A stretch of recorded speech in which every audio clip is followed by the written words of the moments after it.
보이지도 않네요. 되게 높은 곳에 있다는 얘기인데,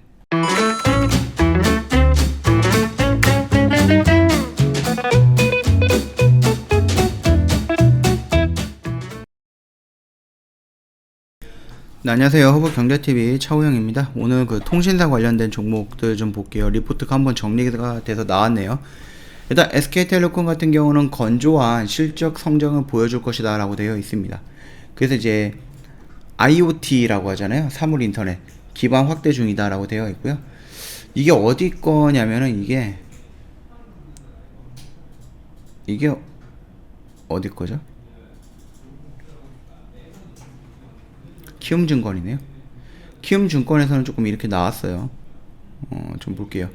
일단 키움증권은 그 MEC 기반에 통해서 5G 클러스터별 최전방 구축을 초저 지연으로 극대화할 것으로 예상을 하고 있다라고 되어 있죠. 고객이 익숙한 클라우드 환경에 엣지 컴퓨팅을 활용한 게임, VR, AR 같은 B2C 또는 B2B 서비스 제공할 것으로 기대한다. 이미 5G 초기 투자에 맥스라고 할게요. 맥스 기반 기술 기반으로 클라우드 게이밍 및 그 AR, VR 등 다양한 경험을 제공할 것으로 공개했고, 앞으로 그 사물 인터넷 기반 확대를 통해서 매출 성장을 기대한다라고 되어 있죠. 포트폴리오는 여전히 강력하다라고 좀 주장을 하고 있는데요. 2021년 영업수익이 19조 정도 나올 거라네요. 19조 4천억. 어마어마하네요. 영업이익이 1조 4천억 정도 예상을 하고요. 포트폴리오 효과가 기대가 된다라고 되어 있습니다. 윈스토어의 향후 기업 성장을 통해서 기업 가치가 재조명될 가능성이 높다라는 건데요. 윈스토어는 뭐죠? SK그룹에서 상장 준비 중인 회사 중에 하나거든요. 11번가의 아마존과의 제휴로 인해서 그 이커머스 시장의 점유율 상승 및 수익성 강화, 그 다음에 미디어 자회사 실적 성장 지속, 그 다음에 OTT 플랫폼 유료 가입자 성장 등도 긍정적이다라고 되어 있고요. 21년 저평가 해소를 위해서 지배 구조 변화에 대한 기대도 높다라는 시점입니다. 역시 36만원을 보고 있네요. 목표가를. 차트를 한번 볼까요?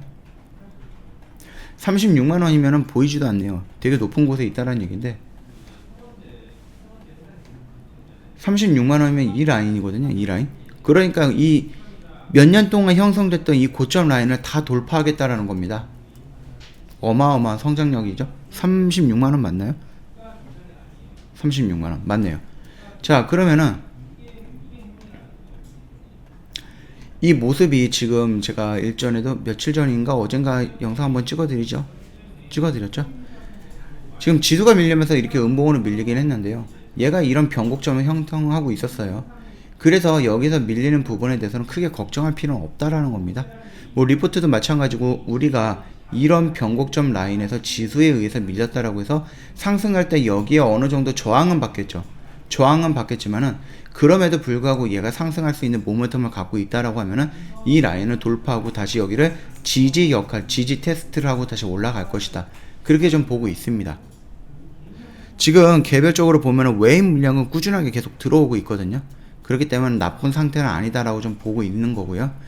조금 다시 한번 그려본다라고 하면은 이 라인대랑 이 라인대를 본다라고 했을 때, 여기는 어느 정도 좀 지지를 받아주는 그 구석이거든요. 그 자리거든요. 그렇기 때문에 너무 걱정할 필요는 없다라는 부분이고, 여기에서 조금 지지를 받다가 다시 이런 식으로 여기가 하나의 저항선이 될 거예요. 여기가 지지선이 되고, 이런 식으로 딱 이런 식으로 딱 그러면서 이 라인도 돌파하고 이 라인도 돌파하겠죠. 그렇게 좀 봐주시면 될 것 같습니다. 지금 지수가 밀렸다라고 해서 따라 밀리는 이 음봉에 대해서 너무 걱정할 필요는 없고요. 여기서는 매수의 관점으로 지켜봐도 크게 무리가 되는 자리는 아니다라고 저도 생각을 합니다. 자, 두 번째는 KT인데요. KT B2B라는 이제 성장 동력입니다. 국내 B2B 시장의 성장이 기대가 된다라고 합니다. 일단 키움증권에서는 기존의 B2B 회사는 바탕으로 B2B 영향의 실적 성장을 보여주고 있다라고 합니다. 일단 AI의 DX 두 자리뿐 성장뿐만이 아니라 다양한 그 사물 인터넷 회선 증가도 유의미하다라고 되어 있어요. 특히 차량에 적용되는 통신 회선 점유율이 지속적으로 증가가 되고 있다라고 판단하고 있다라고 합니다. 커넥티드 그 바이 디바이스의 증가에 따라서 수혜가 기대가 되는 것은 이 때문이다라고 하고 있고요. 향후 자율주행 단계에서도 기존 역량 바탕으로 성장할 것으로 예상을 하고 있습니다. 성장의 원년은 뭐 2021년 같은 경우는 영업수익이 24조 정도가 된다라고 하네요. 영업이익이 1조 2천억 정도. 올해보다는 증가한 부분이죠. 통신 뭐 서비스 5G 가입자 호조가 긍정적이고요. P2P 성장도 기대가 된다라고 합니다. 특히 P2P 부분에서 데이터 센터 수요 증가에 따라서 AI라든지 DX 사업 성장이 긍정적으로 평가가 받고 있어요. 현재 데이터 센터는 공급자 우위 그 시장으로 증가하는 수요에 대응이 쉽지 않은 상황인데요. 동사의 신규 IDC의 입지 측면에서는 이점이 분명하기 때문에 IDC 입지 수요에 호조를 이루고 있는 환경도 긍정적이다라고 하네요. 얘는 이제 목표가를 따로 제시를 안 해줬나요? 여기 있네요. 38,000원. 그러면은 지금 차트를 좀 볼게요.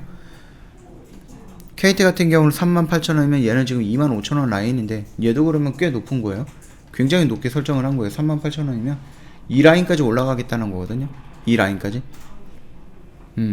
그러면 여기에서 여기까지 올라간다라고 하면은 여기에서 저항을 받아야 되는 부분이 아직은 많이 있기 때문에 순간적으로 올라간다는 얘기가 아니겠죠.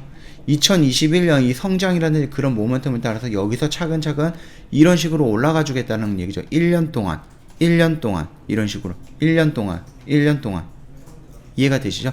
그러면은 이제 막 시작을 했다라고 좀 판단이 될 수도 있는 부분이고, 지금 이 여기를 돌파하는 이 양봉의 의미는 어저께 좋다라고 말씀을 드렸죠.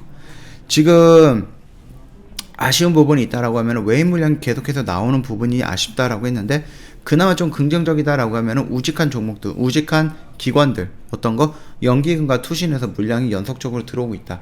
그 부분을 본다라고 하면은 괜찮다라고 좀 말씀을 드리는 부분이니까 참고하시면 될 것 같고요. 지금 뭐 지수가 밀리고 있는 상태에서도 어느 정도 지지를 하고 있는 것은 여기에 어떤 의미를 좀 부여하겠다라는 가격대인 거죠. 이 가격대에다가 어떤 의미를 부여를 하겠다. 그거를 좀 해석하면 되지 않을까 싶어요. 그러면 그 의미를 부여했던 가격대가 이탈되는 이 시점은 어디예요? 좋은 영역대인 거죠. 좋은 영역. 물론 여기서부터 잡아 들어가도 상관은 없다라고 저는 생각을 해요. 왜? 여기서부터 여기까지 올라가봤자 이 상승폭이라든지 하락폭이 그렇게 크지는 않기 때문에 내가 여기에서는 조금 분할로다가 접근을 해 들어가도 이상할 게 아니다라고 저는 생각을 합니다. 역시 SK텔레콤과 마찬가지로 지금부터 잡아 들어가도 괜찮은 영역대다라고 저는 판단하고 있다. 그렇게 좀 보시면 될 것 같습니다. 자, 이제 마지막으로 LG U 플러스 한번 볼게요. 일단 수익성 개선의 이제 본격화할 것이다 라고 좀 말은 하고 있네요. 본업 더하기 알파라고 되어 있는데요. 동사가 이제 무선 및 유선 점유율 확대를 통해서 성장 전력이 기대가 된다라고 합니다. 이러한 고객 기반을 바탕으로 해서 그 사물 인터넷 회선의 증가까지 더해진다라고 하면은 실적 성장이 이제 본격화될 것이다 라고 하였거든요. 4분기 북미 스마트폰 제조사 신규 스마트폰 출시에 따라서 5G 가입자가 유입 효과가 컸던 것으로 보이고요. 유선 사업에서도 이제 그 LG 헬로비전 인수 효과로 실적 개선이 지속이 되고 있다라고 합니다. 성과급 등 그 일회성 비용을 제외하고 보면 2000년 실적은 나쁘지 않았다라고 하고 있고요. 유무선 가입자 기반의 웨어러블 기기 및 그 향후 AR 글라스라든지 뭐 다양한 형태의 그 사물 인터넷 기기 회선 증가를 통해서 매출 증가도 기대할 수 있다라고 합니다. 결국 3사가 다 이 AI라든지 VR이라든지 아니면 이 사물 인터넷으로 연결되어 있는 부분을 좀 중시하고 있다라는 게 느껴지시나요? 2021년에 그 영업 수익이 13조 7천억 정도, 영업이익이 한 9,400억 정도이기 때문에 이 상승폭을 본다라고 했을 때는 KT보다는 더 높다라는 부분이죠. 통신 분야에서는 시장 점유율 확대를 통해서 매출 성장과 비용 관리를 통한 수익성 확대는 바람직하다라고 되어 있고요. 5G 가입자 기반을 지속적으로 확대하고 있고, 그다음 마케팅 경제가 줄어든 것도 동사의 실적에 긍정적인 외부 요인이다 라고 좀 전망을 하고 있네요. 판단을 하고 있네요. 여기에 망 공동 투자를 통해서 비용 절감 노력을 지속하고 있는 것으로 판단된다. 목표 주가는 21,000원입니다. 지금 그러면은 LG U 플러스는 얼마예요? 11,000원이니까 12,000원이니까 21,000원이면 얘도 안 보이네요. 얘가 어디까지 올라가는 거야? 신고가를 찍겠다는 거거든요. 21,000원이면은. 과연 얘가 그 만약에 상승을 한다라고 했을 때 단기간에 상승하는 건가? 그것도 아니란 말이죠. U 플러스 같은 경우는 이런 식으로 추세를 따라서 1년, 2년 이렇게 쭉 올라가는 거예요. 이런 식으로. 그렇기 때문에 얘 같은 경우는 지금 당장의 의미는 없어요. 지금 당장에 움직이는 부분에 대해서 크게 의미를 가질 필요는 없는 겁니다. 결국은 성장 가치라는 부분이 있고 그 성장 가치는 5G라는 것과 연결이 되어 있고 사물 인터넷이라는 것과 연관이 되어 있는 부분이잖아요. 이거는 어쩔 수 없이 2021년, 2022년, 2023년에 성장할 수밖에 없는 업황인데 그것과 연결되어 있는 통신사예요. 그러면은 지금 통신사 뭐 SKT라든지 LG U 플러스라든지 KT에 그 목표가를 높게 설정했던 이유는 결국은 1년, 2년, 3년 동안 이런 추세를 움직일 것이다 라고 전망을 했기 때문입니다. 그거에 대해서 저도 크게 생각이 다르진 않다라고 말씀을 드리고 싶고요. 지금 LG U 플러스라는 부분도 이런 추세를 만들어 가고 있는 하락 지점이에요. 끝 지점이에요. 여기서 안 들어간다라고 한들 여기서 들어간다라고 한들 여기가 잘못된 구간이다라고 어느 누구도 말할 수가 없는 구간이죠. 물론 횡보선을 본다라고 하면 이런 식으로 딱딱딱 열려져 있기 때문에 그럼에도 불구하고 이 영역대가 뭐 그렇게 나쁜 자리다라고 저는 판단하지 않습니다. 얘가 악재가 떨어진다 그러면 여기까지 밀릴 수는 있겠지만 여기서 밀린다라고 해서 여기까지 기다린다라고 했을 때는 제가 다른 영상에서 말씀을 드렸죠.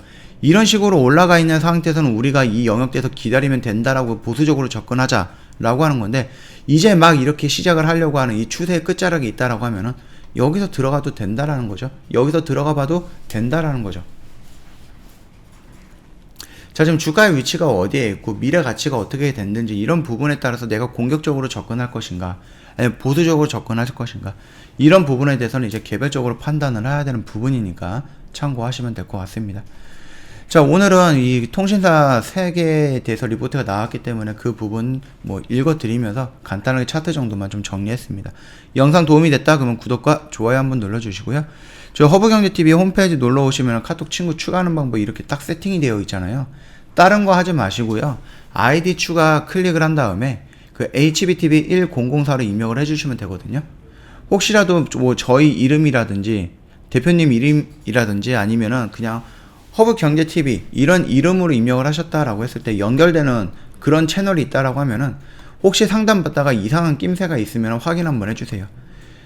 이 각별히 유의하셔갖고 피해 없으시길 좀 바라겠습니다. 그거 사칭 채널의 가능성은 있거든요. 만약에 이상하다라고 하면 차라리 고객센터로 연락을 주세요. 그래서 직접 확인하시는 게 더 나을 것 같습니다. 저 이벤트 진행 중이거든요. 더블 이벤트다 보니까 저희가 지금 26일까지요. 26일까지다 보니까 오늘 제외하면 이틀 남았고요. 오늘 포함하면 딱 3일 남았습니다. 저희 1년에 12개월에 120만원 할인된 가격으로 모시고 있고요. 이 이벤트를 통해서 들어왔던 회원님들 중에 5분 추첨을 통해서 고급 한우 세트 보내드릴 거니까 맛있게 드시면 됩니다. 저희가 중장기라든지 이런 주력주 매매를 탑7이라고 해갖고 7종목을 좀 주력으로 중심적으로 매매를 하는데요. 이런 매매 같은 경우는 시간적으로 여유가 좀 필요한 부분이라서 혹시라도 회원님들께서 나는 이렇게 길게 가져가는 걸 좀 못한다라고 하시는 분들도 있거든요. 그랬을 때에는 굳이 그런 걸 들어갈 필요 없어요. 우리 뭐 갖고 있어요? 장중 라방을 하고 있습니다. 장중 방송반. 이거 같은 경우는 정원철 대표님께서 아침 8시 30분부터 오후 3시 30분까지 장중에 방송을 하면서 주식 교육을 하고요. 주가의 원리에 대해서 설명을 드리면서 차트를 실시간으로 분석을 하고 그걸 토대로 해서 매수를 하고 그걸 토대로 해서 매도를 할 겁니다. 장중 라방이기 때문에 오래 가져가는 종목을 하는 게 아니에요. 저희 오늘 매수해서 오늘 매도를 목표로 하는데 오늘 매도를 못할 경우에는 영업일로 하나, 둘, 셋, 3일 정도 보유하는 단기 매매에 집중을 하게 될 겁니다. 참고하시면 될 것 같아요. 시초가 매매, 장중 매매, 종가 베팅 저희 다 진행을 해요. 그리고 매수의 타점과 매도의 타점 왜 해야 되느냐 그 부분도 차근차근 다 설명을 해드릴 거니까 참고하시면 되겠고 저희가 2월 15일 날에 런칭을 했기 때문에 2월달 한정 이벤트가 진행을 합니다. 1+1과 2+2 진행을 하고 있고요. 이런 가격대는 두 번 다시 오지 않을 거니까 기회가 왔을 때 잡는 게 현명하다 그렇게 좀 말씀을 드리고 싶고요. 이런 하락장에서도 오늘 지수가 좀 많이 하락을 했잖아요. 이런 하락장 속에서도 저희가 하락장 속에서 상승하는 종목을 찾아서 시그네틱스라는 종목 저희 매수해 갔고요. 1시간 전후로 해서 3에서 4% 정도 크게 먹으신 분들은 또 크게 먹었어요. 왜냐면 추가적으로 더 많이 상승을 했거든요. 그 부분 따라서 저희가 수익도 다 챙기고 나왔습니다. 오늘 매수해서 오늘 매도, 어제도 하락했잖아요. 지수가 어제도 하락했는데 저희 포스코 엠텍이라는 종목 매수해서 매도까지 몇 분 안 걸렸어요. 이런 거 저희가 실시간으로 다 영상을 통해서 진행을 하고 있습니다. 이런 매매를 원하신다, 교육을 원하신다, 이런 매매 타점을 알고 싶다, 언제든지 괜찮습니다.